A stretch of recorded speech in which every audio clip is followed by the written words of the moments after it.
Welcome to The Bid, where we break down what's happening in the markets and explore the forces changing the economy and finance. I'm your host, Oscar Pulido. Electric vehicles, or EVs, have been hailed as the future of transportation. They promise cleaner air, reduced dependence on fossil fuels, and a seismic shift in how we commute. When I work in the office, I take my bicycle, which is obviously lowering my carbon footprint significantly when I travel. Yes, we can buy electric cars and we can utilize that in an EV. But when we think about our mobility and our transportation around our daily lives, it becomes much more significant. But as we navigate this high-speed journey towards an electric future, there are certainly some speed bumps ahead. Whether it's concerns about range anxiety, the availability of charging infrastructure, or simply the price tag of EVs. These cars are much cheaper, in some cases even cheaper than a lot of combustion vehicle cars today. And so the next question is then, what is the challenge today? Here to dive into the fast lane of EVs is Charlie Lilford, portfolio manager for BlackRock's Fundamental Equities business. Charlie talks with hundreds of companies across the electric vehicle and renewable energy supply chains every year. Today, he joins us to talk about the rate of adoption of electric vehicles across the world and where he sees the most exciting investment opportunities. Charlie, welcome to The Bid. Thanks, Oscar. It's a real pleasure to be here today. Maybe we can start by talking about what is driving this shift towards electric vehicles. We hear a lot about the transition to a low-carbon economy, so I think these two things are related. Yeah, they definitely are related. I think what's really exciting right now is the fact that electric vehicles are truly accelerating. This is becoming a mass market opportunity. We're seeing more and more of these EVs proliferating in our cities, in our economies. And we've really taken a totally new step change in terms of the future of electrification and electric vehicles. As these cars become much cheaper, much more affordable to the consumer, we will see more and more of these cars being owned and purchased in all segments of the population. Historically, people thought of electric vehicles as something that's quite exclusive, whereas now it's really democratized. We often see government regulations and subsidies as having been very supportive to get that initial take-up of electric vehicles, and that's certainly been the case in a number of markets, such as in Europe and China, for instance, where EV penetration rates are now in excess of 20% in new car sales. But that was really just the first step. And now what we're seeing is this more broad and holistic adoption of EVs, which I think is very exciting for the net zero transition and what it means for just our ability to reduce our impact on emissions in our cities, but also this advancement in technology and mass market opportunity for electric vehicles. And you talk about the net zero transition and the reduction of carbon output, the lower reliance on fossil fuels. This is something we hear a lot about.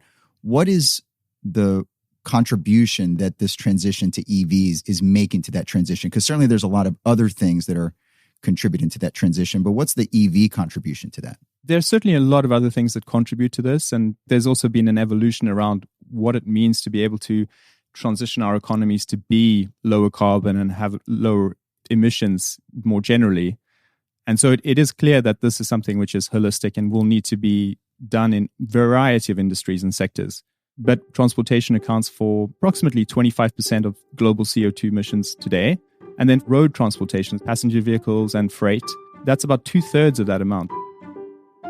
It's a huge component of emissions, and yet it's hugely addressable in the sense that we can actually create change over the coming decades very effectively, just from moving from mechanical to electrical transportation.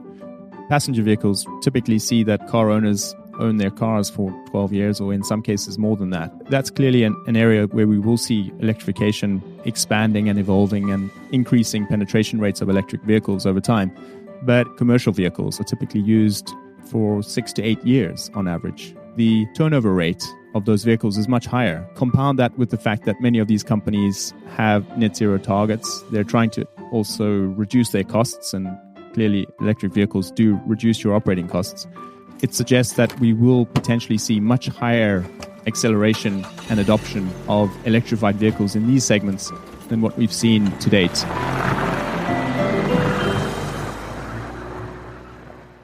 And that all comes down to the fact that it's becoming much more affordable. It's being driven by cost incentives and operating costs, and these adoption rates could accelerate. So it's not the only way in which the world can transition to lower carbon, but it is a major contributor, is what you're saying. Exactly, Oscar. But as I said before, the fact that we are seeing these vehicles becoming cheaper every year, they're democratizing into our economy so that opportunity is no longer something that we are forced to do. It's something that we will naturally choose. It's cheaper for us. It's a better solution. And actually, it has a much more sustainable outcome. So let's talk about the consumer. And I have to admit, I'm actually one of those consumers in recent years of having purchased an electric vehicle. But what are the barriers to more mainstream adoption of electric vehicles? Is it still price? You mentioned government subsidies before played a role early on, but is price the biggest barrier, or are there other factors at play? That are people concerned about the range of the vehicle? Maybe you can talk a little bit more about that. Historically, it had been about price. This is changing, and this is actually changing very quickly.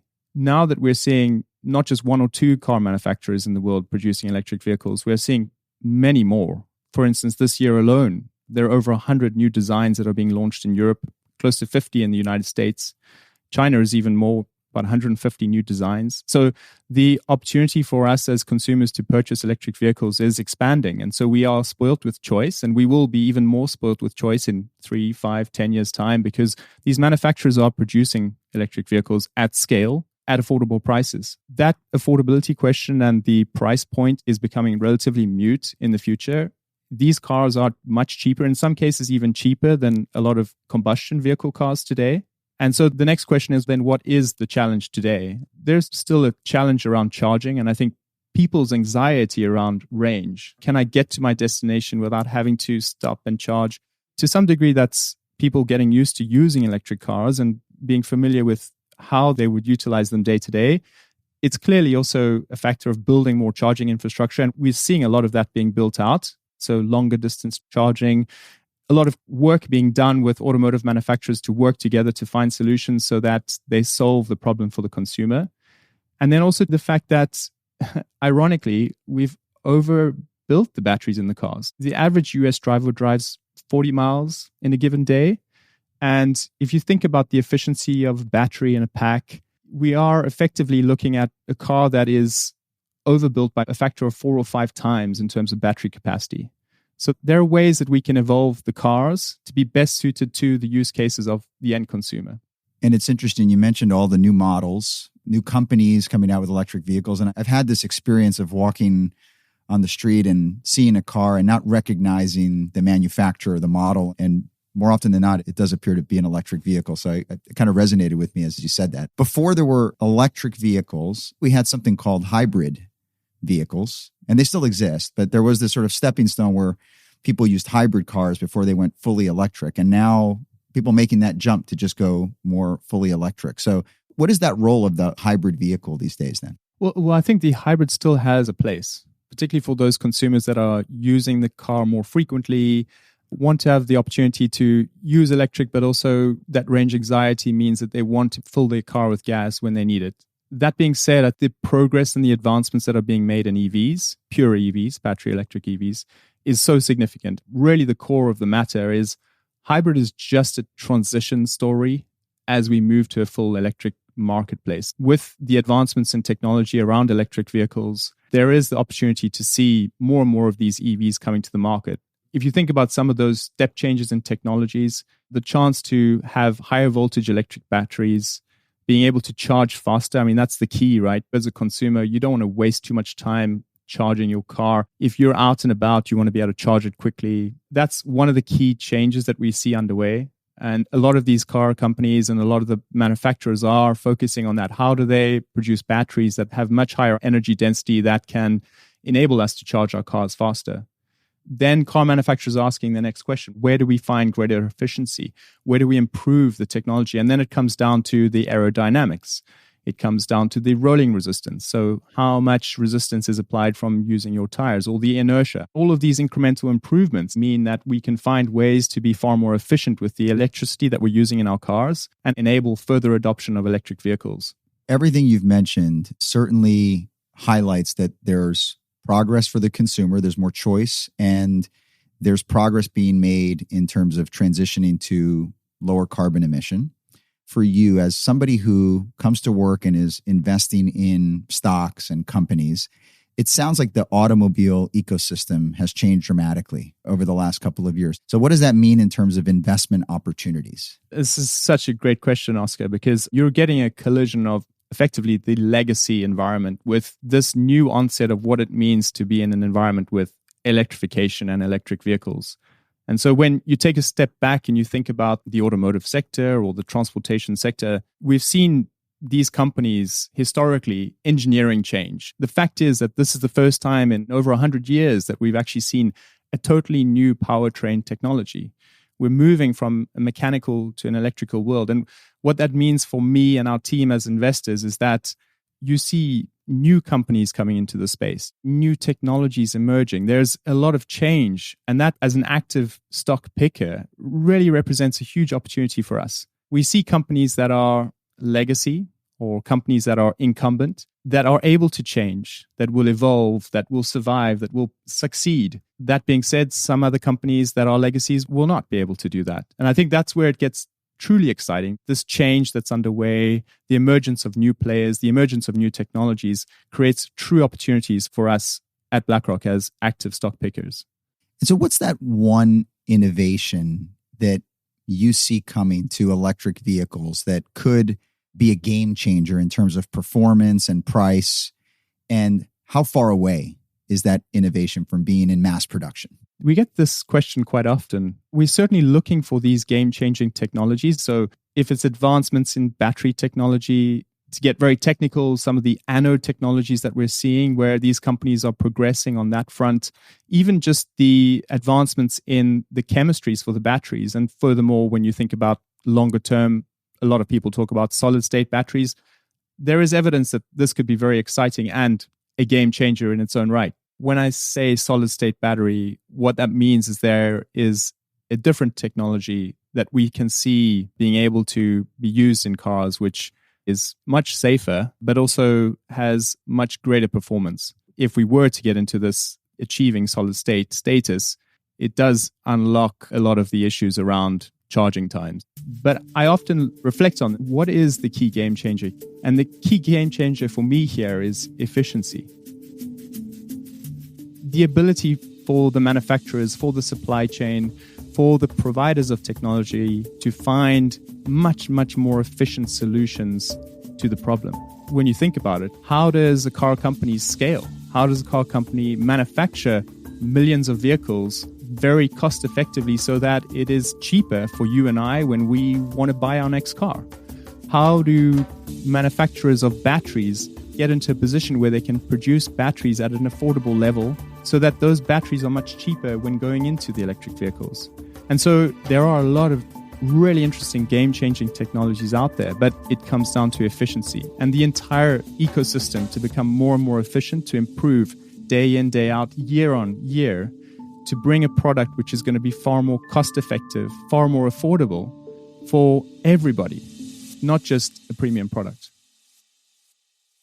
That's interesting because we live in a world where we want something and we want it right away. We expect it on our doorstep. And what you're saying is there's great technology already in these vehicles. So certainly there could be improvements. There always is.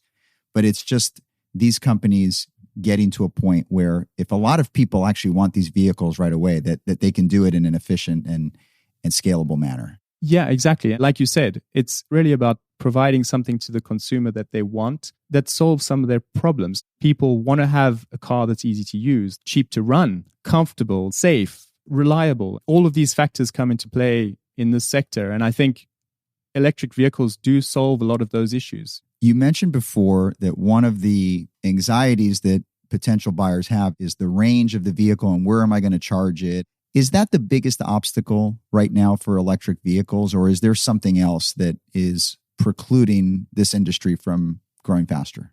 That is the case. We've seen that costs are coming down. In fact, costs will come down even more dramatically when we think about buying our next car.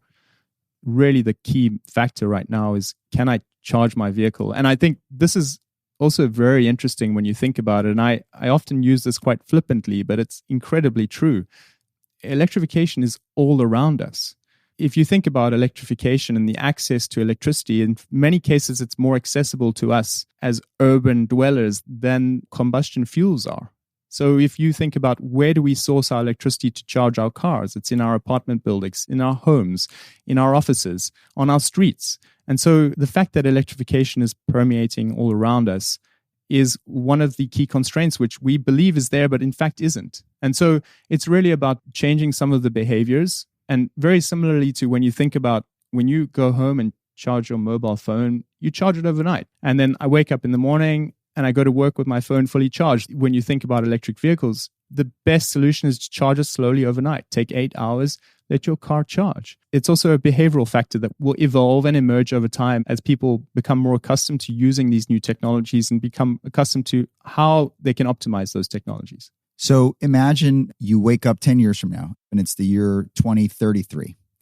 Is the adoption of electric vehicles now mainstream? Have we gotten to that point where that's what you own? So ask this another way. In 2033, when you're looking for your next car to buy, will you be buying an internal combustion car? That's the key here. There are obviously some very optimistic scenarios around this. Many people think that internal combustion cars will disappear overnight. The reality is they won't. Internal combustion cars will be with us for many years to come. And that's a factor of we as drivers of these cars own these cars typically for 12 years. So that turnover rate is relatively slow. But nonetheless, what we're seeing is a dramatic increase in escalation in EV adoption. And you just have to look at what's happened over the last few years. This year, we should have EV penetration rates close to 20% on a global basis. Forget about certain markets where we see dramatic penetration rates. But if you reflect on that a few years prior, this was barely at 3 or 4%. So we've seen a 5x development in this just over the last 4 or 5 years. And when you think out to 2030, given the costs that we're seeing coming down, and given the nature of the design releases that we're seeing coming out of the manufacturers, there's nothing to suggest that we will not see significantly higher penetration rates in electric vehicles by 2030. So, Charlie, I have to ask, I mentioned at the beginning that I became an electric vehicle driver myself in the last couple of years, but do you practice what you preach? Do you drive an electric vehicle? I do, but I think it's even broader than just that. What's really interesting is that it's becoming a question of electrification in our lives. Yes, we can buy electric cars and we can utilize that in an EV, but when we think about our mobility and our transportation around our daily lives, it becomes much more significant. When I go to London to work in the office, I take my bicycle.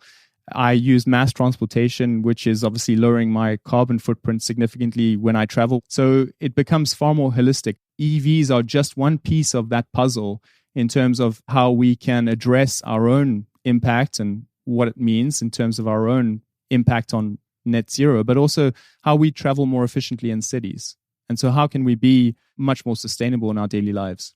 I feel really charged after this discussion. I was trying to think of a witty pun to match many of the ones that you had as you were describing this space. But Charlie, thanks for your insights on electric vehicles and what's to come ahead. And thank you for joining us on The Bid. Thanks, Oscar. We will see more and more electric vehicles in future, and it's just going to be such an exciting next couple of years. Thank you for listening to this episode of The Bid. If you enjoyed this episode, check out our conversation with Cristiano Amon, CEO and president of Qualcomm, where we discuss the digital transformation and how that's already affecting the electric vehicle market. Subscribe to The Bid wherever you get your podcasts. This content is for informational purposes only and is not an offer or a solicitation. Reliance upon information in this material is at the sole discretion of the listener. In the UK and non-European Economic Area countries, this is authorised and regulated by the Financial Conduct Authority. In the European Economic Area, this is authorised and regulated by the Netherlands Authority for the Financial Markets. For full disclosures, go to blackrock.com/corporate/compliance/bid-disclosures.